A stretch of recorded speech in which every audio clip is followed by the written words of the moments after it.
Seja um encorajador.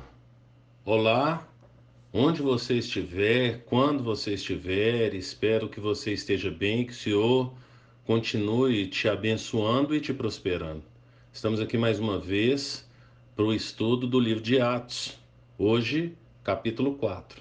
Mas antes de entrar no capítulo 4, eu quero lembrar, como a gente já tem falado em todos os áudios aí, desde Mateus capítulo 1, que foi o primeiro áudio gravado pelo Marconi, que a gente tem sugerido então que você compre a Bíblia 365.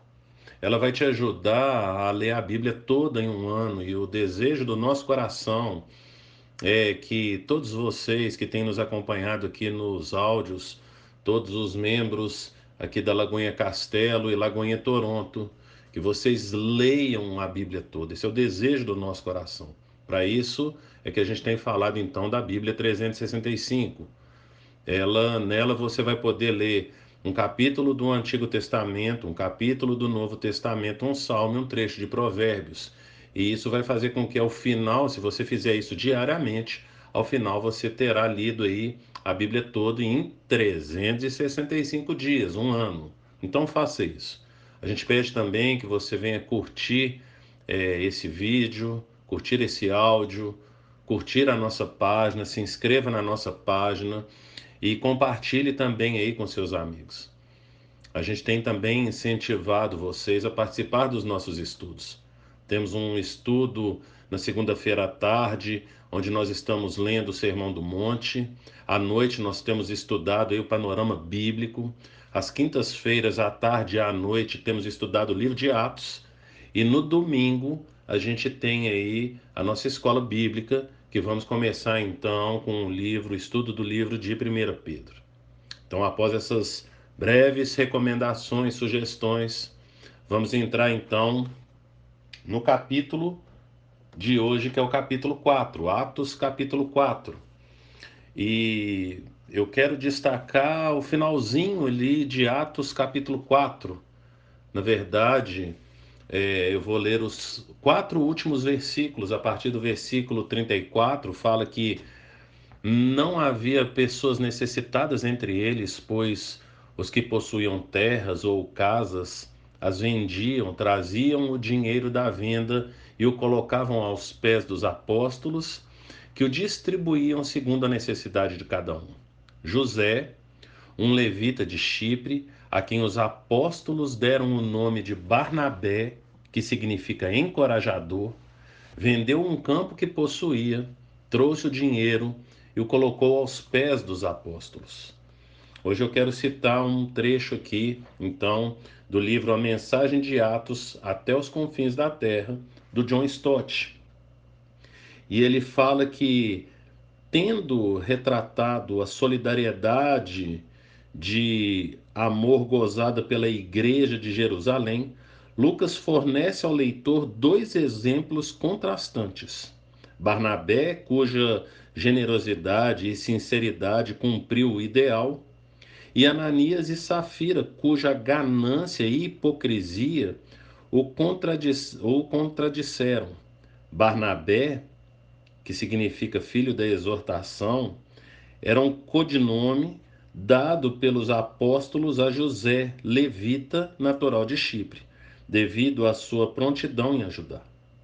Como tivesse um campo, provavelmente em Chipre, vendeu, trouxe o preço e o depositou aos pés dos apóstolos. Esse foi um ato de liberalidade que condiz totalmente com o caráter de Barnabé, que vem à tona posteriormente na narrativa de Atos. Lucas o introduz a essa altura deliberadamente.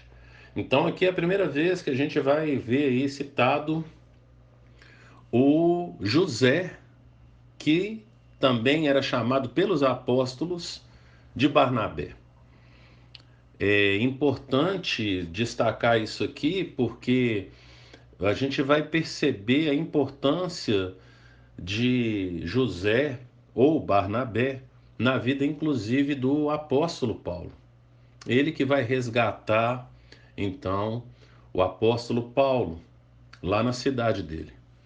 A gente olhando para esse texto, a gente percebe a importância que tem um encorajador no nosso meio. Eu não sei quem é você, eu não sei quem é você na sua casa, no seu ministério, na igreja, mas nós precisamos de um Barnabé na nossa vida. Quem de nós não precisa de um Barnabé para nos encorajar?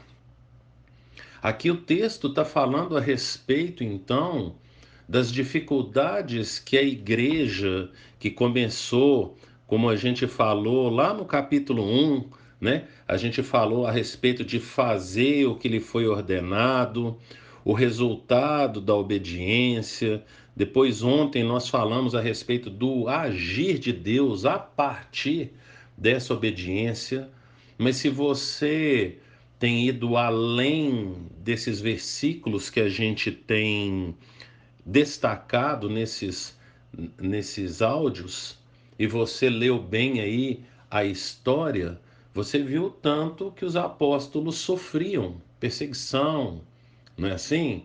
Ficaram lá, tiveram lá no Sinédrio, aonde o nosso Senhor esteve lá um dia, e imagina os apóstolos lá no Sinédrio, no mesmo lugar onde Jesus esteve, se recordando do que Jesus passou ali, e aí então, num primeiro momento, eles só sofrem uma perseguição psicológica, mas depois eles vão tomar uma surra, não é assim? A gente vê aí que depois eles tomam então uma surra quando são levados novamente ali diante do Sinédrio. E é necessário pessoas para nos encorajarem. Uma das formas de encorajamento que é destacado aqui é a respeito então do Barnabé olhando para a necessidade das pessoas. E Lucas destaca no versículo 34 que não havia pessoas necessitadas entre eles. Por quê? Porque aqueles que tinham terras vendiam. Então, e distribuía, no versículo 35, distribuía segundo a necessidade de cada um.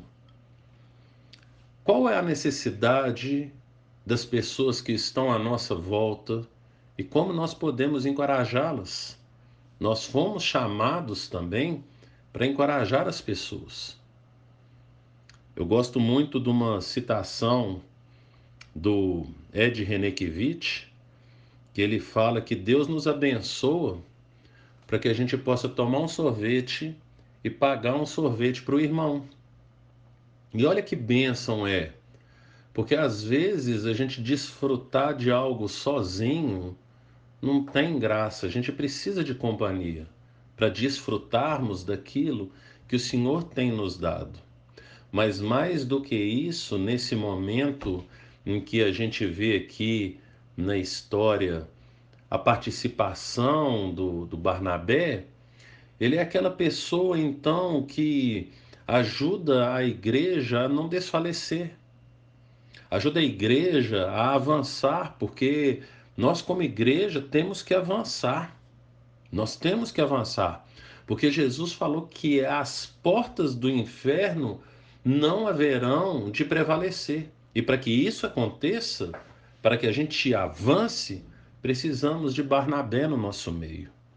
Então, quem é você no nosso meio hoje? Quem é você na sua casa hoje? Quem é você lá no teu local de trabalho, na sua vizinhança ou aonde o Senhor tem te colocado? Quem é você? Seja um encorajador. Seja um encorajador de pessoas.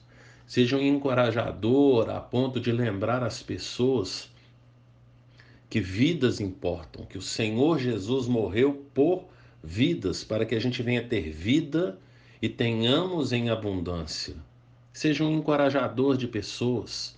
Ajude no seu GC, ajude na igreja, ajude no seu ministério.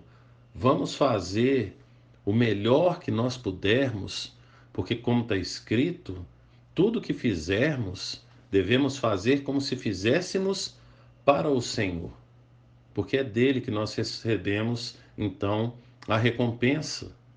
Então, seja um encorajador, Seja um encorajador, incentivem as pessoas a avançarem no conhecimento do Senhor, no amor do Senhor, no temor do Senhor. Seja um encorajador e que você venha ter uma semana abençoada e que você venha ser um encorajador e encontrar um encorajador para também te encorajar, porque nós também precisamos de pessoas que nos encorajem. Então, seja um encorajador e que o Senhor te abençoe.